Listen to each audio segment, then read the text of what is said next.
రండి. 2వ అధ్యాయము 1-2 వచనాలు. 2వ వాక్య పఠనముగా జెఫన్యా గ్రంథము 2వ అధ్యాయము 1-2 వచనాలు.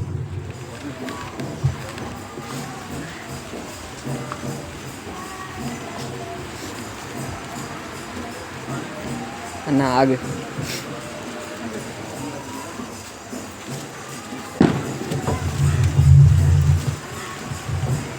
జెఫన్యా గ్రంథము 2వ అధ్యాయము 1-2 వచనాలు. జెఫన్యా గ్రంథము 2వ అధ్యాయము 1-2 వచనాలు.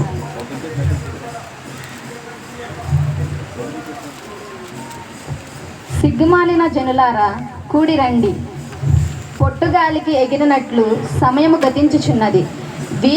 విధి నిర్ణయము కాకమునుపే యెహోవా కోపాగ్ని మీ మీదకి రాకమునుపే మిమ్మల్ని శిక్షించుటకై యెహోవా ఉగ్రత దినము రాకమునుపే కూడి రండి. ఈ వాక్యము దేవుడు దీవించును గాక.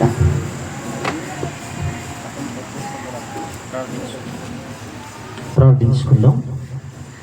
ప్రేమ నమ్మకం కలిగిన మా ప్రియ పరలోకపు తండ్రి, మీ ఘనమైన నామాన్ని బట్టి మరొకసారి నీకు వందనాలు, స్తోత్రాలు.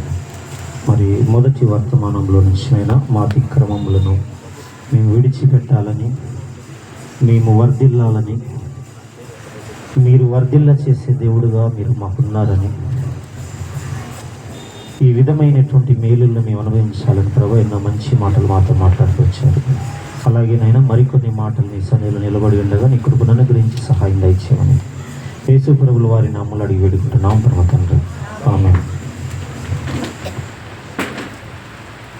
కొద్ది మాటలు మనం జ్ఞాపకం చేసుకుందాం. ఎక్కువ సమయం ఏమి లేదమ్మా, కొద్ది సమయంలోనే నేను చాలా త్వరగా ముగిస్తాను. మనం చదువుకునేటువంటి మాటలు జెఫన్యా గ్రంథములోని మాటలు మనం చదువుకుంటూ వచ్చాం. మరొకసారి చదువుకుందాం అందరం కలిసి. అయిపోయిందండి. సరే. సిగ్గుమాలిన జనులారా కూడి రండి. చాలు తర్వాత ముందుకెళ్దాం. ఇది తిట్టినట్టుగా ఉంది కదా ఈ మాట, ఏదో కొంచెం, లేకపోతే అవమానించినట్టుగానో ఏట్రా ఈ మాటలు అన్నట్టుగానే ఉంది కదా అమ్మ. కొద్దిగా ఈ ఉన్న స్థలాన్ని కొద్దిగా ఫిల్ చేయండి అమ్మ. ఇంకొంచెం ముందు పడ్డ త్వరగా అమ్మ, కొంచెం ముందుకు రండి త్వరగా అమ్మ. కొద్దిగా ముందు రండి తల్లి, ఇప్పుడే బస్సు వచ్చింది, రండి అమ్మ. ఇటు రండి, కొద్దిగా వచ్చేయండి, ముందుకు వచ్చేయండి కొద్దిగా అమ్మ. నువ్వు కూడా రారా నాన్న, కొద్దిగా ముందుకు వచ్చేది. సరే, ఇది ఒక్కటి ఇది బంద్ చేస్తాను, దీన్ని ఇది ఎగిరిపోతుంది.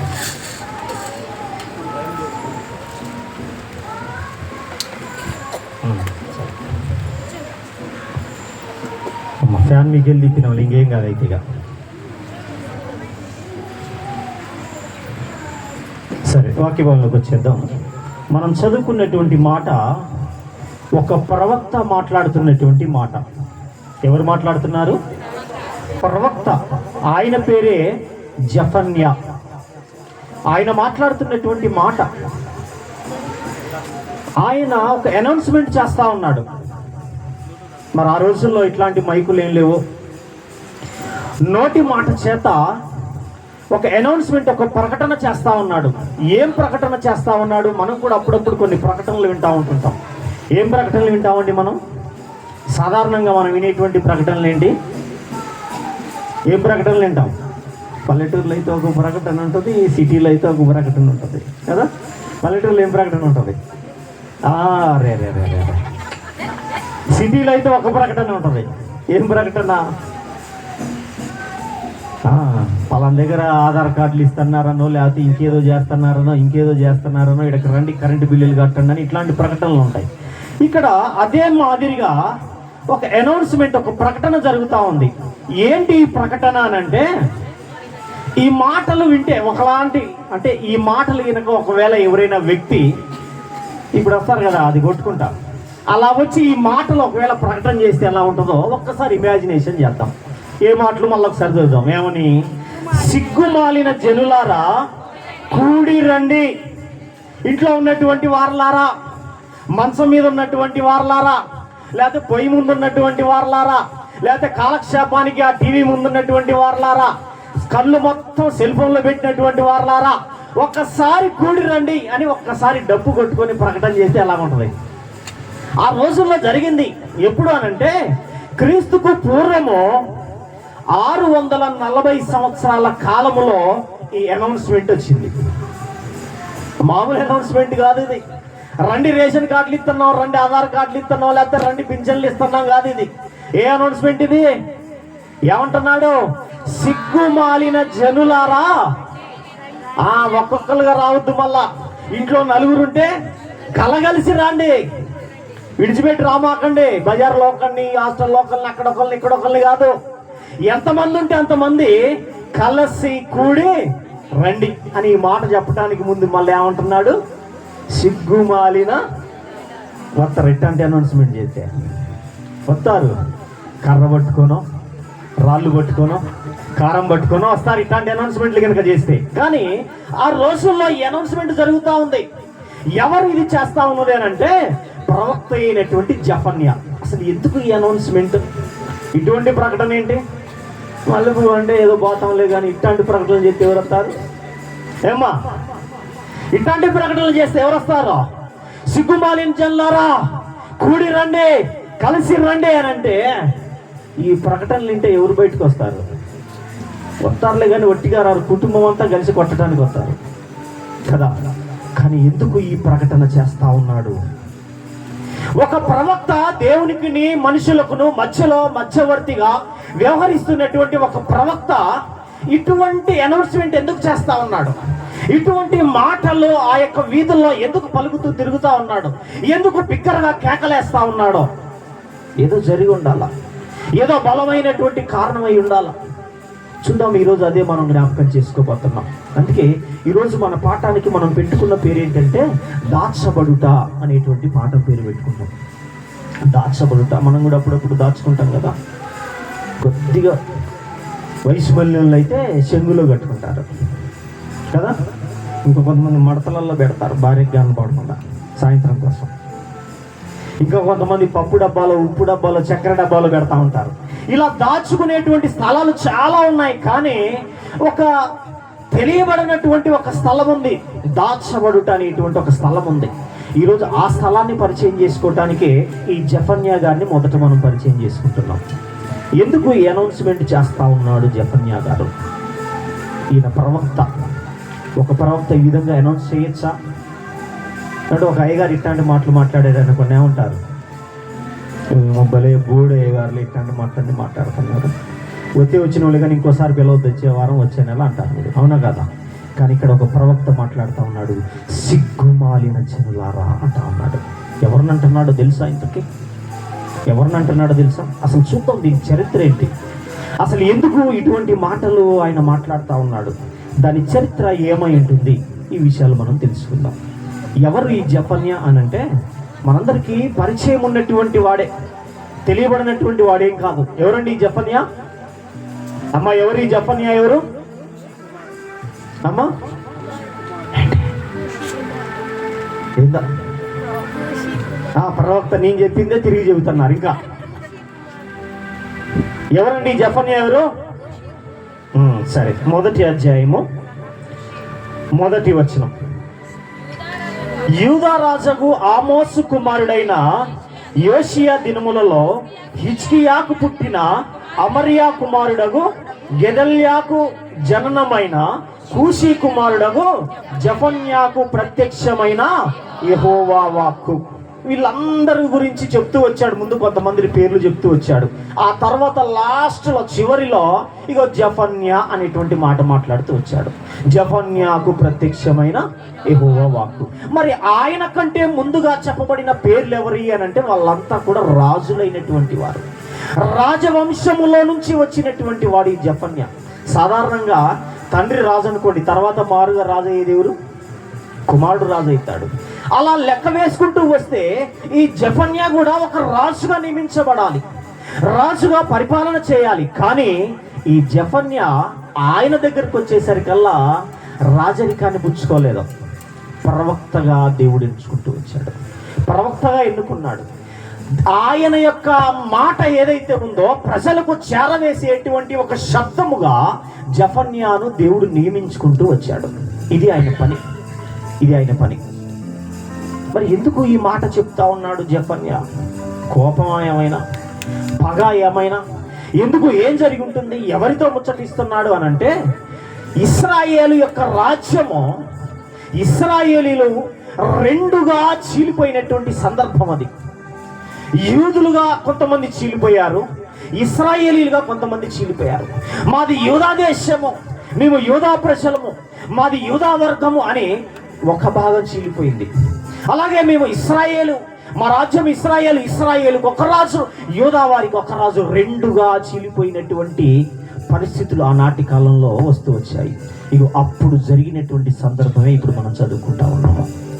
ఈ విధంగా చూస్తే అసలు ఎందుకు ఈ మాట చెప్తా ఉన్నాడు? ఏమై ఉంటుంది కారణం? ఎందుకు ఈ మాట చెప్తా ఉన్నాడు? ఎక్కడ ప్రారంభమైంది? ఇశ్రాయేలీలకు చెప్తా ఉన్నాడో, చీల్చబడినటువంటి ఒక భాగమైనటువంటి యూదా దేశముగా ఏర్పరచుకున్నటువంటి, యూదా రాజుగా నియమించుకున్నటువంటి, యూదా ప్రజలుగా ఎన్నిక చేయబడినటువంటి, పిలిపించుకుంటున్నటువంటి ఆ వర్గానికి కూడా చెప్తా ఉన్నాడు. ఇక టోటల్గా దీని గురించి మనం మాట్లాడుకోవాలంటే మొత్తంగా ఇది కేవలం ఇశ్రాయేలీలు, యూదాలకు మాత్రమే సంబంధించింది కాదు. ఇది యావత్ ప్రపంచానికి తెలియజేయవలసినటువంటి మాట, యావత్ ప్రపంచానికి తెలియజేస్తున్నటువంటి ప్రకటన ఇది. ఏమని ఎందుకు ప్రకటన చేస్తా ఉన్నాడు అని అంటే, ఆయన ఉన్నటువంటి ఆ కాలంలో దేవుడు కొన్ని పరిస్థితులను కన్నులారా చూసినటువంటి వాడై ఉంటున్నాడు. ఆ పరిస్థితులను బట్టి దేవుడు అనౌన్స్మెంట్, తన యొక్క శబ్దాన్ని పంపించటానికి జెఫన్యాను నిలబెట్టుకుంటూ వచ్చాడు. మనకు కూడా కొన్ని అనౌన్స్మెంట్లు వస్తాయి. అనౌన్స్మెంట్లు వస్తాయండి. ఏమి అనౌన్స్మెంట్లు వస్తాయి? అమ్మా దేవుని దగ్గర నుంచి ఎప్పుడైనా ఒక అనౌన్స్మెంట్ వచ్చిందా మీకు? గవర్నమెంట్ నుంచి చాలా వస్తూ ఉంటాయి, ప్రభుత్వ పథకాలు చాలా వస్తూ ఉంటుంటాయి, పోలియో నిర్మూలన గురించి చాలా వస్తూ ఉంటుంది, కలరా వ్యాప్తి జరగకుండా చాలా వస్తూ ఉంటాయి, మెదడు వ్యాధుల గురించి ఎన్నో అనౌన్స్మెంట్లు వస్తూ ఉంటాయి. అటువంటిది దేవుని దగ్గర నుంచి నీకు ఏదైనా అనౌన్స్మెంట్ వచ్చిందా? ఎప్పుడైనా వచ్చిందా? రావట్లేదా? ప్రతి ఆదివారం వచ్చేది అనౌన్స్మెంట్ కాదే. ప్రతిరోజు నీవు వాక్య పఠనం చేసినప్పుడు అనౌన్స్మెంట్ రావట్లేదే. ఒకవేళ రాకపోతే మంచిది. ఎందుకు మంచిదో తర్వాత చెప్తాం. సరే, చూద్దాం అసలు ఎందుకు ఈ పరిస్థితి ఏర్పడింది అని అంటే, రాజులు రెండవ గ్రంథము 21వ అధ్యాయము, రాజులు 2వ గ్రంథము 21వ అధ్యాయము మొదటి నుంచి కొన్ని వచనాలను నేను జ్ఞాపకం చేస్తాను ఒక్కొక్కటిగా. అమ్మ చదవండి తల్లి. రాజులు 2వ గ్రంథము 21వ అధ్యాయము నేను చదువుతాను. మనష్షే ఏలనారంభించినప్పుడు 12 ఏండ్ల వాడై యెరూషలేములో 55 సంవత్సరములు ఏలెను. అతని తల్లి పేరు హెప్సిబా. అతడు యెహోవా దృష్టికి చెడుతనము జరిగించుచు ఇశ్రాయేలీల ఎదుట నిలవకుండా యెహోవా వెళ్ళగొట్టిన జనములు చేసినట్లు హేయక్రియలు చేయుచు వచ్చెను. ఇకపోతే కిందకొస్తే, తన తండ్రి అయిన హిజ్కియా పడగొట్టిన ఉన్నత స్థలములను అతడు తిరిగి కట్టించి, బయలు దేవతకు బలిపీఠములను కట్టించి, ఇశ్రాయేలు రాజైన అహబు చేసినట్లు దేవతా స్తంభములను చేయించి నక్షత్రములకు మ్రొక్కి వాటిని పూజించుచుండెను. చాలమ్మా. ఇప్పుడు మనం చదువుకున్నటువంటి భాగంలో ఎవరెవరు పరిచయం అవుతున్నారు? ఎవరెవరండి పరిచయం అయింది మనకి ఇప్పుడు? ఎవరు? ఎలీషానా, మనీషానా? అమ్మా ఇంకొద్దిసేపు నేను లేట్ చేస్తే ఇంకో పేరు తగిలిచ్చేటట్టున్నారుగా. మనష్షే మనకు పరిచయం అవుతున్నాడో. మనష్షే యొక్క తండ్రి ఎవరట? హిజ్కియా పరిచయం అవుతున్నాడు. హిజ్కియా తెలుసుగా మనకి. ఎవరమ్మా హిజ్కియా? హిజ్కియా ఎవరో? 15 సంవత్సరముల ఆయుష్కాలము పొందుకున్నటువంటి హిజ్కియా. 15 సంవత్సరాలు బతికాడో లేదో కానీ తర్వాత ఏమైపోయాడు? పాదాల్లో జబ్బు పుట్టి అలా చనిపోయాడు. సరే, దానికి వేరే కారణాలు ఉన్నాయి. అయితే ఈ హిజ్కియా యొక్క కుమారుడే ఈ మనష్షే. ఈ మనష్షే హిజ్కియా మరణాంతరం, హిజ్కియా చనిపోయిన తర్వాత మనష్షే పరిపాలనలోకి వచ్చాడు. ఎందుకు ఈ మనష్షే గురించి మనకేం అవసరం అండి, మనం ఉన్నది జెఫన్యాలో కదా అని అంటే, ఈ జెఫన్యా వచ్చినదే ఇగో ఈ వంశంలో నుంచి వచ్చాడు. ఈ జెఫన్యా గారి దగ్గరకు ఈ మాటలు రావటానికి, ఈ జెఫన్యా గారు ఎవరయ్యానంటే హిజ్కియా తర్వాత లెక్కలు వేసుకుంటూ వస్తే 4వ రాజుగా నియమించబడవలసినటువంటి వాడు ఈ జెఫన్యా. కానీ ప్రవక్తగా నియమించబడిపోయాడు. కారణం ఏంటంటే ఇగో దానికి ముందుగా ఉన్నటువంటి కొన్ని సంగతులను పరిచయం చేస్తున్నాడు బైబిల్ గ్రంథంలో. ఈ మనష్షే ఏం చేశాడట, తన పరిపాలనలో ఏం చేశాడటండి, మళ్ళొకసారి చదువుదామా.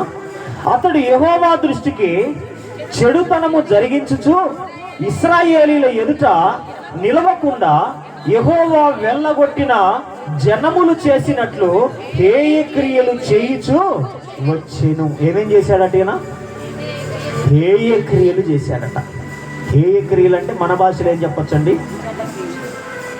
హేయ క్రియలు అంటే ఏం చెప్పచ్చు అమ్మా? హేయము అంటారు కదా, అంటే అసహ్యమైనటువంటి. కొంతమందికి క్రియలేమో కానీ వ్యక్తులను చూస్తే ఎట్లుంటుందో తెలుసా మీకు? తెలుసా లేదా అమ్మా? కొంతమంది వ్యక్తులను చూస్తే ఎలా ఉంటుంది, వాడి ఇంట్లోకి రావటమే ఆలస్యం, ఇంకో గదిలోకి వెళ్ళిపోతారు. వీళ్ళు అసహ్యం అన్నమాట, హేయంగా కనిపిస్తూ ఉంటారు, హేయమైనటువంటి వ్యక్తులుగా కనిపిస్తూ ఉంటారు. అటువంటిది హేయ క్రియలు జరిగించాడట. అసహ్యమైనటువంటి క్రియలో ఈ మనష్షే దేవుని దృష్టికి జరిగిస్తూ వచ్చాడట. ఇంకేం చేశాడట? అంత మాత్రమే కాకుండా 4వ వచనం నుంచి చదువుతారు చూడండి. మరియు నా నామము ఉంచుదునని యెహోవా సెలవిచ్చిన యెరూషలేములో అతడు యెహోవా మందిరమందు బలిపీఠములను కట్టించెను. మరియు యెహోవా మందిరమునకున్న 2 సాలలో నక్షత్రములకు అతడు బలిపీఠములను కట్టించెను. అతడు తన కుమారుని అగ్నిహోత్రములు నడిపించి జ్యోతిష్యమును శకునములను వాడుక చేసి యక్షిణీగాండ్లతోనూ సోదేగాండ్లతోనూ సాంగత్యము చేసెను. ఈ ప్రకారం అతడు యెహోవా దృష్టికి బహుగా చెడుతనము జరిగించుచు ఆయనకు కోపము పుట్టించెను. ఇదండి మనష్షే గారి కాలంలో జరిగింది. మనష్షే గారు పరిపాలనలోకి వచ్చిన తర్వాత ఆయన ఏం చేశాడయ్యా? ఆయనకు అధికారము చేజిక్కించుకున్న తర్వాత, ఆయన యొక్క ఆధిపత్యము చలాయిస్తున్నప్పుడు, రాజరికముగా సింహాసనం మీదకి ఎక్కినప్పుడు ఆయన ఏం చేశాడు తన అధికారాన్ని బట్టి అని అంటే, ఇదిగో హిజ్కియా ఏదైతే చేశాడో దానికి వ్యతిరేకంగా ఈయన అనేకమైనటువంటి చెడు కార్యములను జరిగిస్తూ వచ్చాడట. ఏదైతే చేయకూడదో దాన్ని మాత్రమే చేయటానికి ఉన్నట్టుగా ఉంటూ వచ్చాడట. దేవుడు చెప్పాడు ఏం చేయకూడదు అన్నాడండి? ఏం చేయకూడదు అన్నాడు? దేవుడు ఏం చేయకూడదు అన్నాడు? ఇశ్రాయేలీయులకు ఆయన పర్వతం మీద ఉండి మాట్లాడుతున్నటువంటి మాటల్లో ఏ విధంగా ఉండాలని కోరుకున్నాడు ఆయన? పైన ఆకాశం అందే గాని, కింద భూమి అందే గాని, భూమి కింద ఉన్న నేల ఎందే గాని ఏ రూపమైనను మీరు చేసుకొనకూడదు, మీరు వాటికి సాగిలపడకూడదు. ఏ రూపం అన్నాడు? ఎందుకో మళ్ళా నన్ను కూడా ఒక రూపంగా చేస్తారేమో, నన్ను కూడా ఒక రూపంగా చేసుకుంటారేమో. ఏ రూపమైనను సరే మీరు చేసుకొనకూడదు అన్నాడు. కానీ మరి ఏనేం చేశాడండి? ఎన్నో వాటిని కట్టిస్తూ వచ్చాడట, ఎన్నో వాటిని నిలబెట్టిస్తూ వచ్చాడట, ఎన్నో వాటికి బలులు అర్పిస్తూ వచ్చాడట, బలులు అర్పించడానికి బలిపీఠాలు కడుతూ వచ్చాడట. అంత మాత్రమే కాదు, ఇంకేం చేశాడట? తను కన్నటువంటి కుమారులు ఎవరైతే ఉన్నారో, తన గర్భాన పుట్టినటువంటి పిల్లల్ని ఏం చేశాడట? అగ్నిగుండంలో నడిపించాడట. అగ్నిగుండం అంటే మన భాషలు ఏంటి? మిత్రుల్లో నడిపిస్తాంటారు చూశారు. అగ్నిగుండంలో నడిపించాడట. ఇంకేం చేశాడట? జ్యోతిష్కులను పిలిచాడట, శకునగానులను పిలిచాడట, నక్షత్రములను, ఈ విధంగా యక్షిణీగానులను అందరినీ చాలా మందిని పిలిపించి వారితో సాంగత్యము చాలా క్లోజ్, చాలా డీప్గా వాళ్ళతోటి అనేకమైనటువంటి సంబంధాలు పెట్టుకొని ఈ విధంగా పరిపాలన చేస్తా ఉన్నాడు. ఇప్పుడు రాజు అలా చేస్తే ఇప్పుడు పరిపాలనలో ఉన్నటువంటి ప్రజలు ఏం చేయాలి? పరిపాలించే రాజే దేవునికి విముఖతగా, విరుద్ధంగా, వ్యతిరేకంగా అనేకమైనటువంటి కార్యకలాపాలను సాగిస్తుంటే ఇప్పుడు ఆ యొక్క పరిపాలనలో ఉన్నటువంటి ప్రజలు ఏం చేయాలి? మరి ప్రజలు ఏం చేయాలి? రాజు ఏం చేశాడు? ప్రజలకు కూడా ఆజ్ఞలు వేస్తూ వచ్చాడు. అలా మనష్షే గారి కాలంలో ప్రారంభమైనటువంటి వ్యతిరేకత అది సాగుతూ మెల్లగా వచ్చేస్తూ ఉంది. ఆ తర్వాత ఏం జరిగిందో కొన్ని మాటలు చూద్దాం. 9వ వచనంలో 21. ఇశ్రాయేలీల ఎదుట నిలవకుండా యెహోవా లయము చేసిన జనములు జరిగించిన చెడుతనమును మించిన చెడుతనము చేయనట్లు మనష్షే వారిని రేపిన. ఆయన మాత్రమే చేయటం కాదట, ఇంకేం చేశాడట? జనాలను రెచ్చగొట్టేశాడట, జనాలను రేపేశాడట. వాళ్ళని ఏ విధంగా ఉసిగొలుపుతున్నాడంటే ఇవన్నీ చేసేటువంటి విధంగా, ఇవన్నీ జరిగించేటువంటి విధంగా వారిని ఉసిగొలుపుతా ఉన్నాడట, వారిని రేపుతున్నాడట, వారిని రెచ్చగొడతా ఉన్నాడట. ఈ విధంగా అందరినీ కూడా చెడగొట్టేశాడు. అక్కడ నుంచి వచ్చేసిందండి. ఇప్పుడు ఏమొచ్చింది?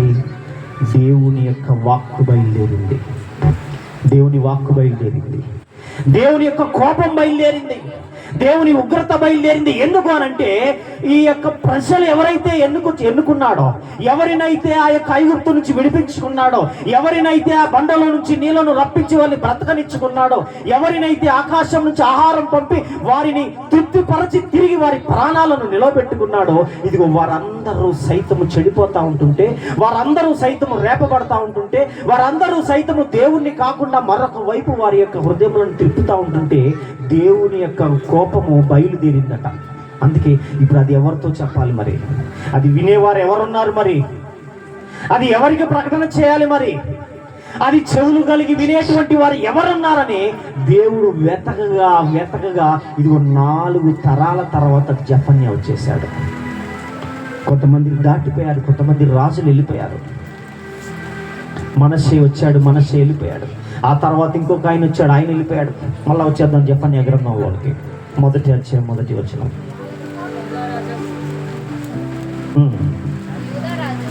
యూదా రాజుకు ఆమోసు కుమారుడైన యోషియా దినముల్లో హిజ్కియాకు పుట్టిన అమర్యా కుమారుడగు గెదల్యాకు జననమైన కూషి కుమారుడగు జెఫన్యా. అంటే ఎంతమంది దాటిపోయారండి? 4 రాజులు దాటిపోతూ వచ్చారు. ఈ విధంగా ఆయన యొక్క కోపము బయలుదేరినటువంటి ఈ కోపాన్ని ప్రజలకు తెలియచేయటానికి, తాను వేయబోయేటువంటి శిక్ష ఏదైతే ఉందో, తన కోపం ఏదైతే ఉందో వారికి తెలియచేయటానికి అప్పుడు దేవుడు జెఫన్యాను ప్రవక్తగా నియమించుకుంటూ వచ్చాడు. అప్పుడు బయలుదేరిందండి అనౌన్స్మెంట్. మళ్ళీ సరుద్దామా? 2వ వచనంలో సిగ్గుమాలిన జనులారా. ఇప్పుడు అనౌన్స్మెంట్ వచ్చేసింది. ఎవరి మధ్యలోకి? యూదా ప్రజల మధ్యలోకి వచ్చేసింది, ఇశ్రాయేలు ప్రజల మధ్యలోకి వచ్చేసింది. 2గా చీల్చబడినటువంటి ఈ రాజ్యంలోకి, ఈ పరిపాలనలో ఉన్నటువంటి ప్రజల మధ్యలోకి ఈ అనౌన్స్మెంట్ బయటకు వచ్చేసింది. బయటకు వచ్చి అంటున్నాడు ఆయన, సిగ్గుమాలిన జనులారా రండి. ఎలా రావాలి? ఒక్కొక్కడిగా కాదు, ఛార్జీలు ఎక్కువైపోతున్నాయని. ఎలా రావాలి? కూడి రండి, కలిసి రండి.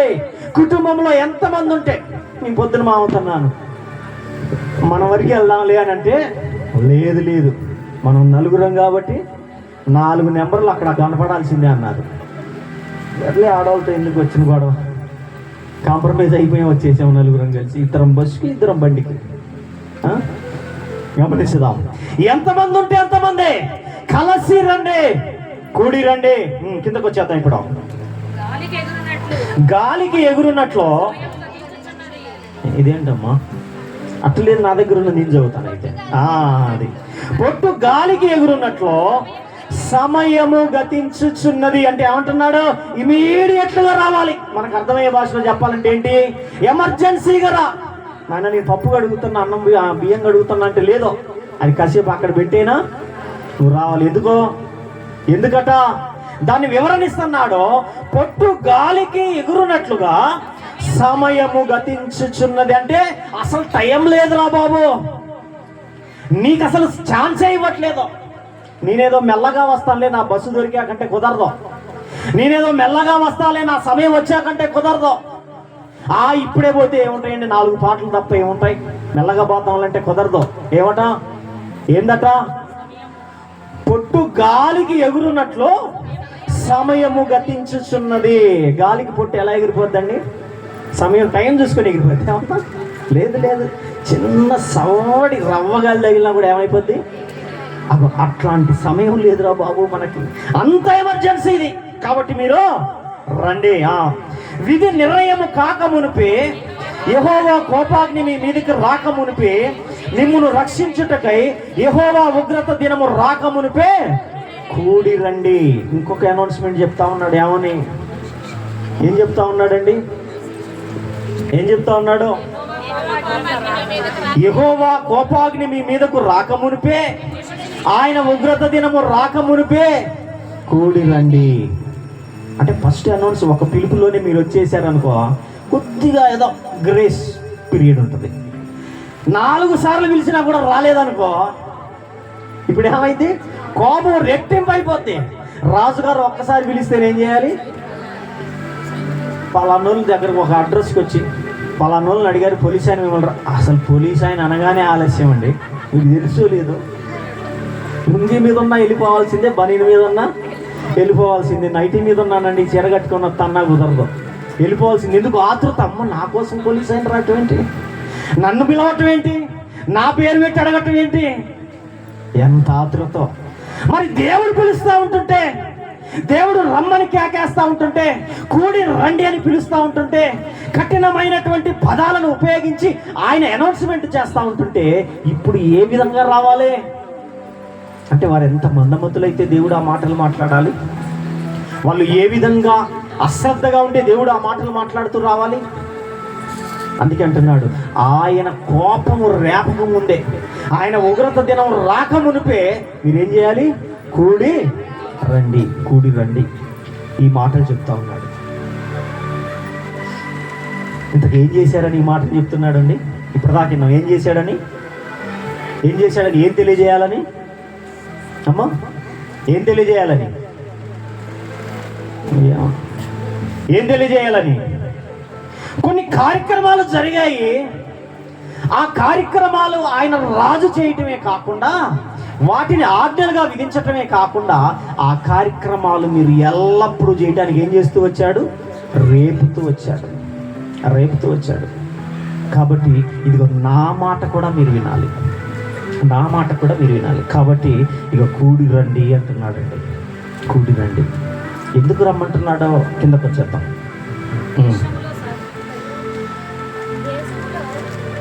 చదువుమా. దేశములో సాత్వికులై ఆయన న్యాయ విధులను అనుసరించచ్చు సమస్త దీనులారా యెహోవాను వెదకుడి. మీరు వెదకి వినయము గలవారై నీతిని అనుసరించిన ఎడల, ఒకవేళ ఆయన ఉగ్రత దినమున మీరు దాచబడుదురు. దేవుని నామానికి మహిమ కలుగును గాక. ఎందుకు రమ్మంటున్నాడు? ఇంతకు ఎందుకు రమ్మంటున్నాడండి? అమ్మా ఎందుకు రమ్మంటున్నాడు? పిలవటమే కఠినంగా పిలిచాడు, కఠినమైనటువంటి ప్రకటన చేస్తూ వచ్చాడు. రమ్మంటున్నాడు. ఎందుకు రమ్మంటున్నాడండి? మనం చదువుకున్న దాంట్లోనే ఉంది. ఏం చేయాలట ఆయన? ఏం చేస్తాడట? ఒకవేళ ఆయన ఉగ్రత దినమున మీరు దాచబడుదురు. ఇప్పుడు ఎందుకట రావాలి? మీరు దాచబడటానికి రమ్మంటున్నాడు. ఆయన దాచేటువంటి ఉద్దేశం ఆయనకి లేకపోతే అసలు పిలవాలనా? 4 పిడుగులు ఎత్తే సరిపోదు పట్టణం మీద, 4 అగ్ని వడగళ్ళు కురిపిస్తే సరిపోదు పట్టణం మీద, ఒక సముద్రాన్ని లేపితే సరిపోదు, కండరీగలను పంపితే సరిపోదు. ఐగుప్తు దేశం మీద ఏ విధంగా అయితే చోరీగలను పంపించాడో, ఐగుప్తు దేశాల మీద ఏ విధంగా అయితే ఆయన కప్పలను పంపిస్తూ వచ్చాడో, ఏ విధంగా అయితే తెగుళ్ళను పంపిస్తూ వచ్చాడో, ఆ విధంగా పంపిస్తే సరిపోదు. కానీ ఎందుకు అనౌన్స్మెంట్? ఎందుకు హెచ్చరిక? దేనికి ముందు? దేనికండి హెచ్చరిక? ఏదో ఉంది ఆయన ఉద్దేశం. ఏంటి ఆయన ఉద్దేశం అంటే, అంత పనికి మాలిన వాళ్ళు అయినా కూడా ఆయన ఉద్దేశం ఏంటి? దాచబడాలి.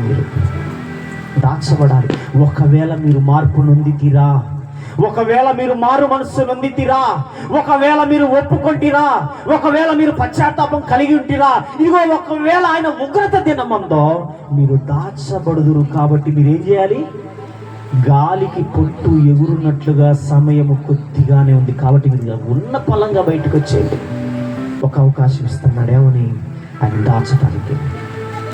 దాచిపెట్టడానికి ఒక అవకాశం ఇస్తా ఉన్నాడు. ఎందుకు అనంటే వాస్తవంగా మన పరిస్థితులను బట్టి మనం ఆలోచిస్తే, మనం ఒక్కసారి వెనక్కి వెళితే, మన ఆలోచనలు కానివ్వండి, మన కోరికలు కానివ్వండి, మనం చేసే పనులు కానివ్వండి, మనం కలిగినటువంటి ప్రతిదీ ఏదైతే ఉందో అవన్నీ కూడా దేవునికి అయిష్టంగానే ఉంటుంటాయండి. ఇష్టంగా ఏముండవు. మనం అనుకుంటాం నేను చేసే పని దేవునికి ఇష్టమని, మనకి మనం సర్టిఫై చేసుకుంటామే తప్ప అది దేవుడు చేస్తే కానీ మనకు తెలియదు. అది మనం చేసుకోవటం కాదు. అది నాన్న ఇటు రండి, బాప్తీసం పొందిన వాళ్ళంతా బబ్బు, సన్నీ, జైపాల్, అభి, మీ పేర్లు తెలియదుగా అందుకే అనట్లే, అంతే ఫీల్ అవ్వమాకండి, చెప్పలేదని. వాళ్ళ పేర్లు తెలుసు కాబట్టి, మన పిల్లగాళ్ళు కాబట్టి అంటున్నా, ఫీల్ గారని కదా. మీ ఆడపిల్లల పేర్లేమో నాకు తెలియదు. కాబట్టి ఆయన ఏమంటున్నాడు అనంటే, ఎవరైతే ఆయన రక్షణలోకి వచ్చారో, ఎవరైతే ఆయన పేరు పెట్టబడ్డారో, ఎవరైతే ఆయన నామములో ఆయన పేరు పెట్టుకొని ప్రార్థన చేస్తా ఉన్నారో, ఇక వాళ్ళందరికీ చెప్తున్నటువంటి అనౌన్స్మెంట్ ఏంటంటే, మీలో విగ్రహాలు ఉన్నాయని చెప్తున్నాడు ఆయన. ఉన్నాయా? వారిలో ఉన్నాయా? ఏమున్నాయండి?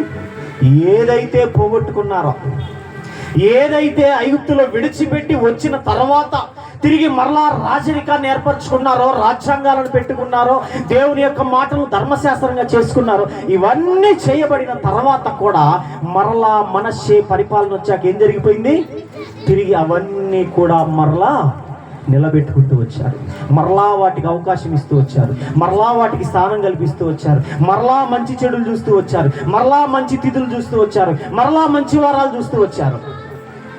ఇలా ఎన్నో వారి మధ్యలోకి వచ్చేసాయండి. ఎన్నో వాటిని దేవుడు ఉండవలసినటువంటి స్థలంలో వారు నిలుపుకుంటూ వచ్చారు.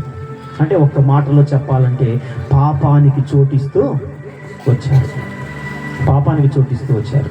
అందుకే దేవుడు అంటున్నాడు, సిగ్గుమాలిన జనులారా, సిగ్గుమాలిన జనులారా. ఎందుకు ఈ మాట అంటున్నాడంటే, వారికి ధర్మశాస్త్రం ఉంది.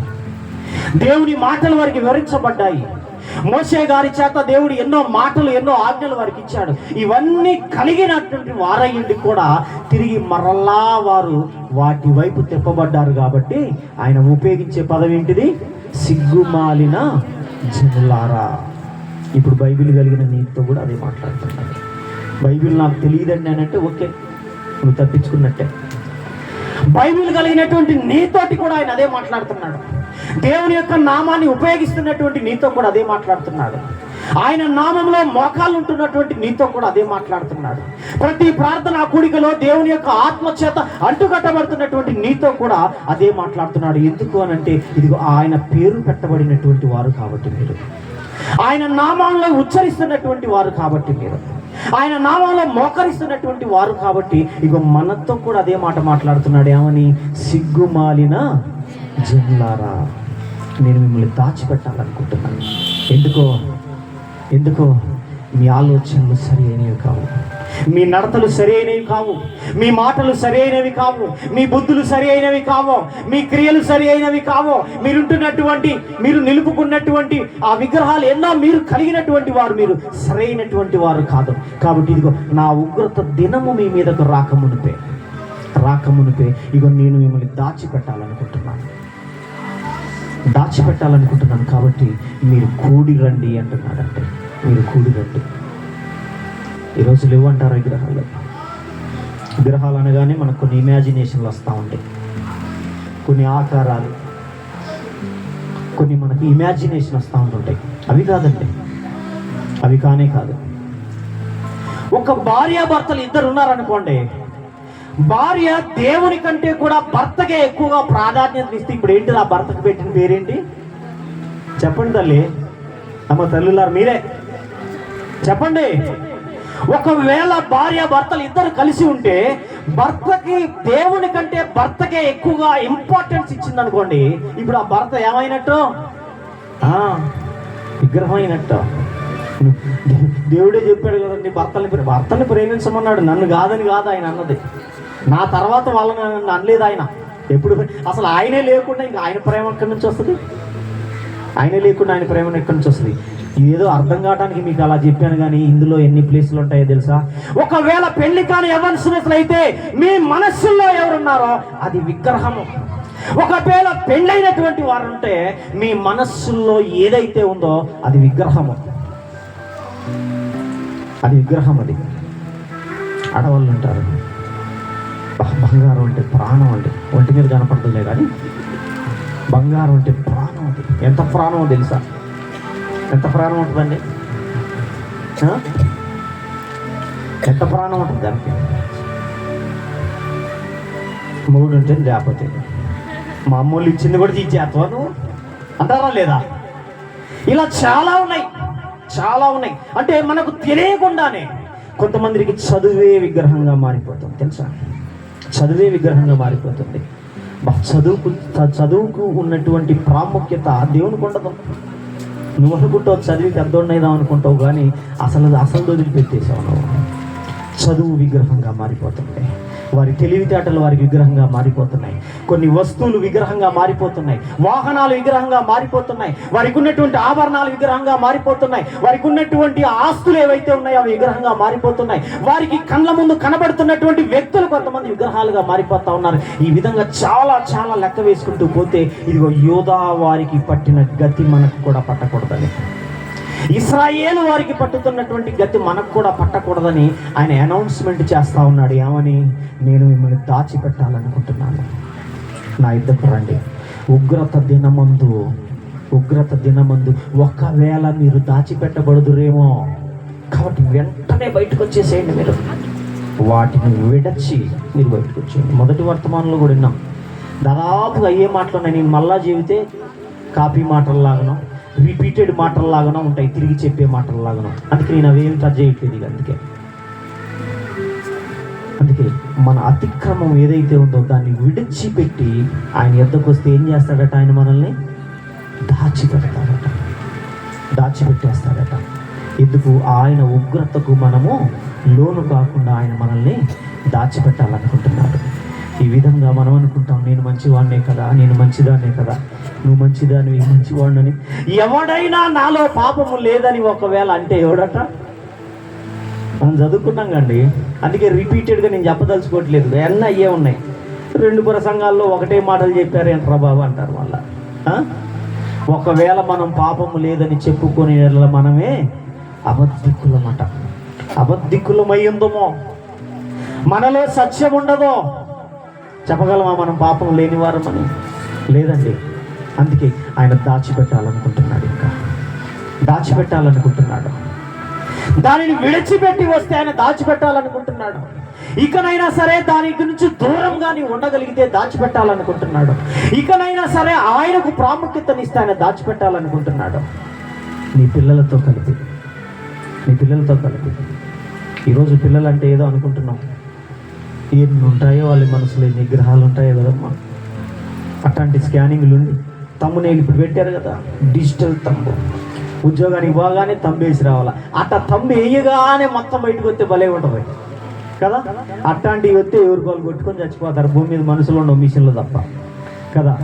కానీ దేవుడు చెప్తా ఉన్నాడు, వీటిని విడిచిపెట్టి రమ్మంటున్నాడు ఆయన.